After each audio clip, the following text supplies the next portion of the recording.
les chéris, je vais revenir tout de suite sur le dossier, comme ça ce sera fait. Valérie et Alex, on est en direct, donc on voit bien les réactions. Il y a énormément de réactions sur la danse de Valérie et d'Alex. Je t'avais dit, t'es devenu fou, à mon avis. T'as pété un câble. Valérie, est-ce que ça va, ma chérie? Oui, ça va. Oui, non, mais c'est vrai. Non, parce que en fait, je vois en fait, j'étais en direct, et là je vois que c'est vrai qu'il y a beaucoup de captures d'écran, et je pense également à toi, à Patoche, à ton fils. Non, mais c'est vrai, donc ça va. A dû avoir un petit sursaut. Non, mais voilà, mais qu'est-ce que tu veux que je dise? J'ai été surprise. Moi aussi, voilà, j'étais emporté. Donc je m'excuse. Il s'est excusé. Je m'excuse. Il s'est dit que voilà, c'était en direct. Il a voulu s'amuser et faire de l'humour et rigoler, etc. Voilà, ça a été un peu loin, mais voilà, tout est. Aux États-Unis, ça se passe pas comme ça, j'espère. Non, mais on sait qu'il n'y a aucune tension sexuelle, on l'a dit, entre Valérie et moi, parce que je ne suis pas du tout du même bord. Alors moi, j'ai juste appris que Valérie avait une tension sexuelle avec moi. Voilà. Moi, je ne me permettrai jamais, t'inquiète pas. Oui, mais c'est vrai que c'était 20 ans. Ou si on se marie direct, ou vraiment, tu vois, voilà. Donc si ça a choqué, je m'en excuse. Évidemment, c'était pas le but. Le but, c'est de s'amuser. Et comme on... Voilà.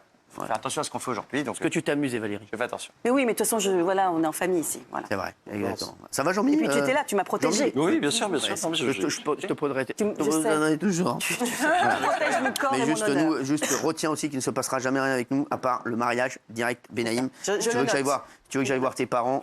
Bien sûr, tu me le dis. Patrick Sébastien est avec nous, la nostalgie. On va parler du spectacle dans un instant aussi avec Patrick. Je voudrais juste qu'on vienne sur cette affaire. Sur ce coup de gueule viral d'un chef cuisinier après un mauvais commentaire sur Internet. Tu vois ça, Patrick, c'est extraordinaire, c'est très raison. Voilà, mais le mec est extraordinaire. Il est drôle, il va être avec nous dans un instant. Olivier Virzon, cette vidéo, elle est incroyable. Elle a fait des millions de vues en quelques heures. Vous allez voir, ils sont de plus en plus nombreux à en avoir marre et à réagir de cette manière. En fait, pour lutter contre les mauvais avis infondés sur Internet, ce chef s'est mis en scène pour prouver son innocence. Il pousse un vrai coup de gueule. On regarde la vidéo. Si vous ne l'avez pas vue, elle est folle et il nous en parle juste après. Olivier qui est avec nous. C'est parti. Francine B, tu m'as écrit le 21 juillet 2023, déçu des desserts. Ce qui m'a déçu, c'est qu'ils venaient d'être décongelés. Je l'ai vu de mes propres yeux lorsque je suis allé à la caisse. Une employée les sortait du four après décongélation. Voici le four, ok, notre four. Ça, t'appelles ça un four. Moi, j'appelle ça un passe-plat. Tu as vu les desserts sortir. Et tu dis que ce sont des desserts qui sortent du four décongelés. Je vais quand même te montrer comment on fait, nous, nos tartelettes au citron et nos Paris-Brest. Tu dis à bientôt, Francine. C'est pas terrible ce que tu fais, mais en plus, tu le montres à tout le monde. Ça a l'air beau, j'ai vu les vidéos.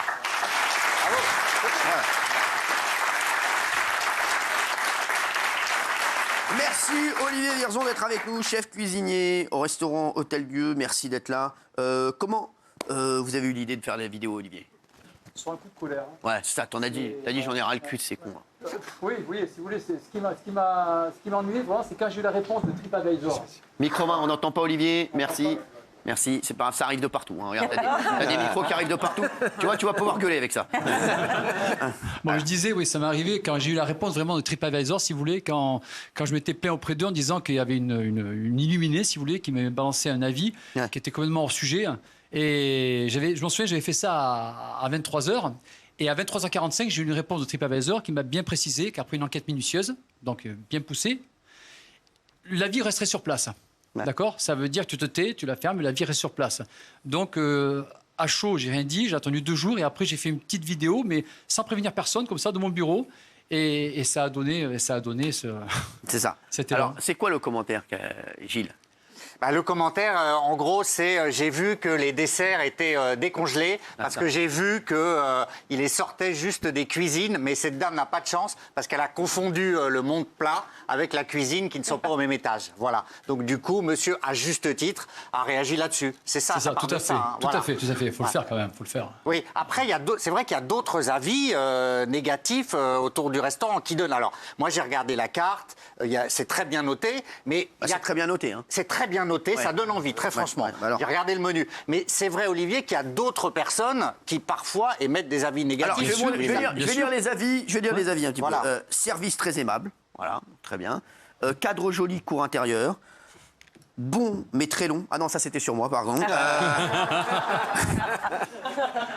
Non, voilà. Donc, mais c'est vrai, il y a top, voilà. Donc, et s'il y a cet avis, voilà, qui est tombé. Oui, et quelques autres, c'est vrai. Ouais, quoi Par exemple, piège à touristes, adresse décevantes, cours des miracles. Donc moi, attention, je critique pas du tout. Mais Olivier, quand même, quand on est restaurateur, des clients peuvent aussi émettre des avis négatifs. Ça, vous l'entendez. C'est pas pareil, négatif, c'est pas pareil. Négatif et malhonnête. Et le mensonge. Et en plus, Cyril, il ne faut pas oublier qu'il y a souvent la concurrence qui fait passer des avis négatifs pour plomber le restaurant. Tout à fait, c'est bien connu ça. Et là, c'est du mensonge en l'occurrence. En plus, c'est pas un avis négatif, c'est que c'est objectivement faux. Et le problème de ces sites, c'est qu'ils donnent un pouvoir de nuisance à n'importe qui va mettre un mauvais commentaire. Et vous, j'imagine, ça peut vous impacter dans votre business. C'est normal. Ça nous impacte fortement, si vous voulez, parce qu'aujourd'hui, malheureusement, on va dire, moi, je pense qu'il y a 80% des gens qui regardent les avis. Tu veux que je te dise, j'ai les chiffres, Olivier. 9 Français sur 10 regarderaient les avis pour choisir leur restaurant. Mais je suis à la rue, moi j'ai dit 80. Donc tu m'as dit 90%. Et c'est pas normal que le site retire pas le commentaire. Si c'est faux et c'est avéré que c'est faux, c'est pas normal que TripAdvisor. Les bons avis vous rapportent beaucoup de monde, mais on le sait, les gars, arrêtez, il y a plein de magouilles, tu crois quoi? Arrêtez, bien sûr, tu vas appeler tous tes potes, il faut arrêter de nous prendre pour des cons. Franchement, et puis il y a les concurrents. En 2022, 1,3 million d'avis ont été identifiés comme frauduleux. Voilà. C'est-à-dire clairement qui étaient faits pour nuire et qui n'étaient pas du tout des clients mécontents. Objectivement. Dans les deux sens. Voilà, ça représente quand même 4,3%. C'est pire que ça, parce qu'il y en a même, si vous voulez, il a raison, Saïd qui avait dit, il y a des fois des endroits où le gars, il va en... je ne vais pas citer, mais il y a des villes où on va dire le numéro 1 dans cette ville-là, c'est le kebab du coin. J'ai rien contre, attention, tout le monde a le droit de manger du kebab. J'adore. Mais ça veut dire que le gars, si vous voulez, il voit des petits jeunes, il va leur dire, écoutez les gars, je vous file une barquette de frites, je vous file 3 canettes, et balancez-moi des avis. Et là, il balance des avis. Nous, pour avoir un avis positif, à la limite, il faut presque se prostituer. S'il vous plaît, ça vous a plu? Bon, écoutez, laissez-nous notre avis, ça nous fera plaisir. Ne faites pas ça.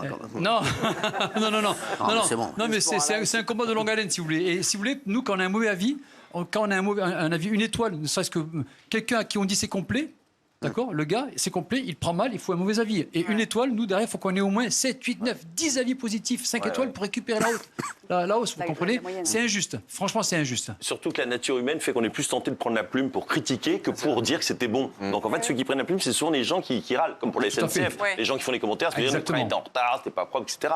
On écrit rarement pour dire le train était à l'heure. À la limite de la délation, presque.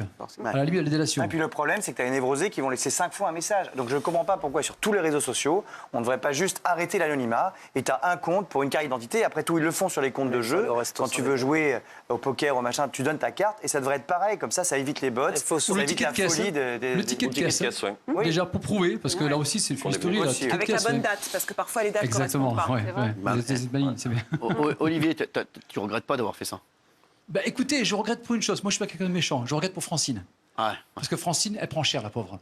Et les Francines de France, je pense que les générations futures, les enfants, ils éviteront de se faire appeler Francine, vous voyez. Elle a pris contact avec vous pour retourner Non, mais par contre, j'ai mon serveur qui m'a laissé un texto tout à l'heure en me disant, chef, apparemment, il y a un monsieur qui a téléphoné au restaurant et qui a dénoncé cette Francine-là. Ah ouais? Mais je vais vérifier avant de me filer ça dans les pattes. Je vais quand même vérifier, mais bon, on fait de la levure, c'est pas on cherche pas non plus le buzz. Moi, on a été surpris, vous savez, dans parce la farine, Francine. Au début, si vous voulez, quand on a fait cette vidéo-là, si vous voulez, on était quoi à 10 000 vues. À 10 000 vues, je me suis dit, oh les gars, on applaudissait dans les mains, on était contents autour de la terrasse, autour de la table. Chef. Après, on est monté à 100 000, 200 000, 300 000, 400 000. On a commencé un petit peu à faire la gueule. On s'est dit, oula, on est parti où là? 600 000, c'était la panique générale. Et à 800 000, on a assumé. Et après, c'est Marie-Dominique Privé de France Bleu Périgord, si vous voulez, qui nous a contactés. Et depuis, on a fait une interview chez elle, si vous voulez. Et là, elle a senti le filon, si vous voulez. Et puis là, c'est parti. Moi, je suis un petit peu dépassé de tout ça. C'est pas mon métier, de venir ici. J'aurais jamais cru me retrouver devant chez vous. Non, alors vous n'êtes pas devant chez moi, vous êtes là. Vous êtes à l'intérieur. Mais voilà, merci. En tout cas, moi, Olivier, je vais te dire un truc. J'adore les personnages comme ça. Voilà. Tu veux que je te dise, et c'est pour ça que j'aime la France, c'est pour ça que j'aime les Français. C'est des personnages comme ça qu'on aime. Et je te jure, ils sont obligés de se battre contre la malveillance. Et moi, je te dis, je te dis, t'es incroyable et continue. Voilà, et j'aimerais manger chez toi. Merci beaucoup. Merci beaucoup. Merci.